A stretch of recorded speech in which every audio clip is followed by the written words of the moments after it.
पूज्य श्री मान मंदिर वाले पूज्य रमेश बाबा जी के कृपा भाज्य सुनील भैया जी, पनकी धाम वाले पूज्य महाराज जी, महामंडलेश्वर महाराज जी, कौन खड़ा होएगा यहाँ पे?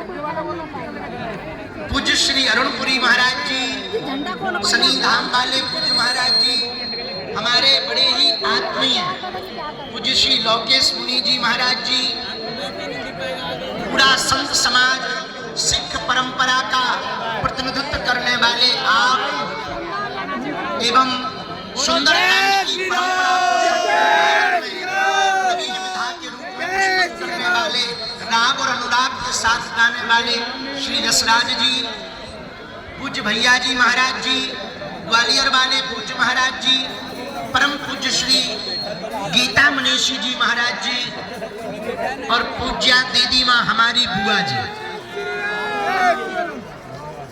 और पूरे के पूरे बागेश्वर धाम के पागल।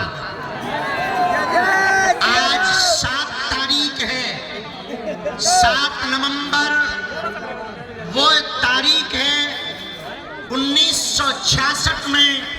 इसी 7 नवंबर को इसी दिल्ली में साधु संत बच्चों के ऊपर गोलियां चलाई गई थी और आज पूरा साधु समाज धर्म सम्राट स्वामी करपात्री जी महाराज के उस महान गौ आंदोलन को स्मरण करके एक साथ सनातन का 7 नवंबर 7 को यहाँ पर बैठा है।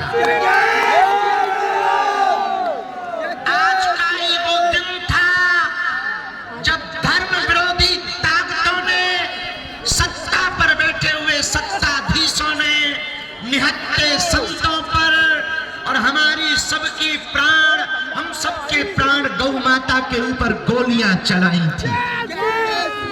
हम बदला तो नहीं ले सकते, लेकिन संत समाज आज 7 नवंबर को एक साथ बैठकर धर्म सम्राट स्वामी करपात्री जी के उस अभियान को स्मरण करके आज इसी दिल्ली में ये कह रहा है कि तुम कितना भी हमें मिटाओ, हम मिटेंगे नहीं, हम झुकेंगे नहीं, हम रुकेंगे नहीं।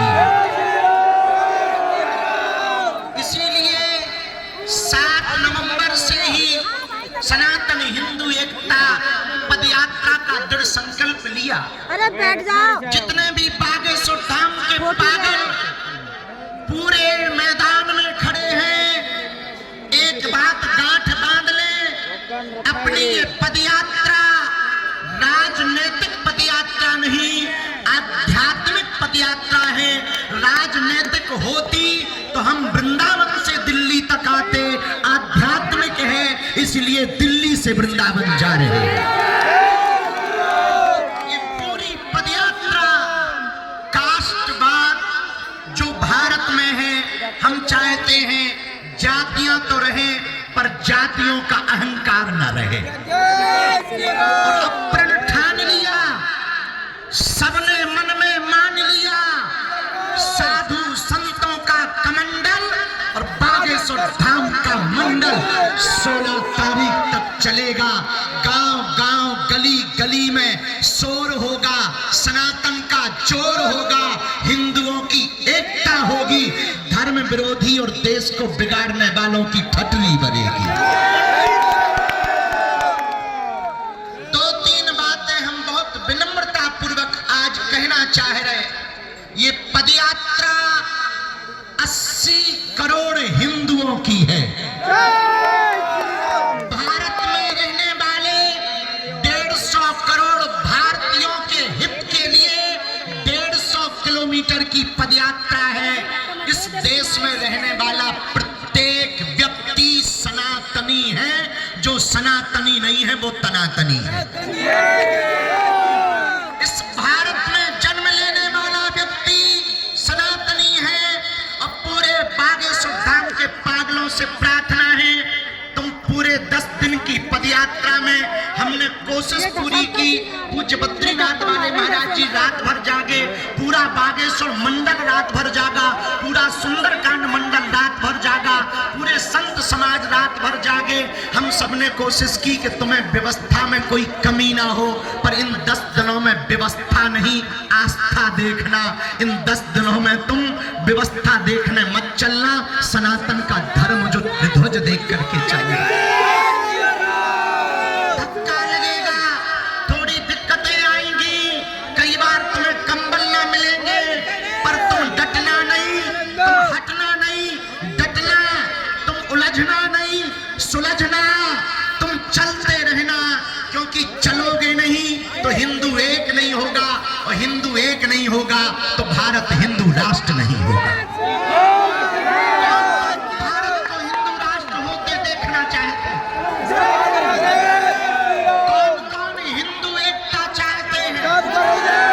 कोई रोकेगा तो तुम रुक जाओगे, कोई विरोध करेगा तो क्या तुम डर जाओगे?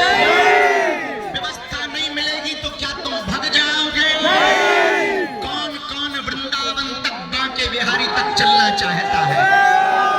पक्का पक्का पक्का। हम भी वचन दे रहे, आप कदम से कदम मिलाकर चलो।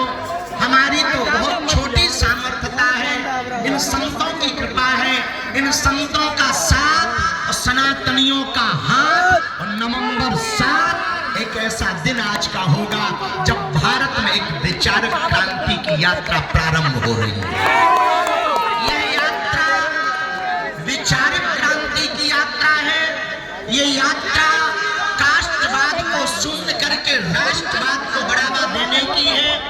इस यात्रा में हम लोग 10 दिनों तक रोज सुबह नाश्तगान हनुमान चालीसा के साथ अपनी पदयात्रा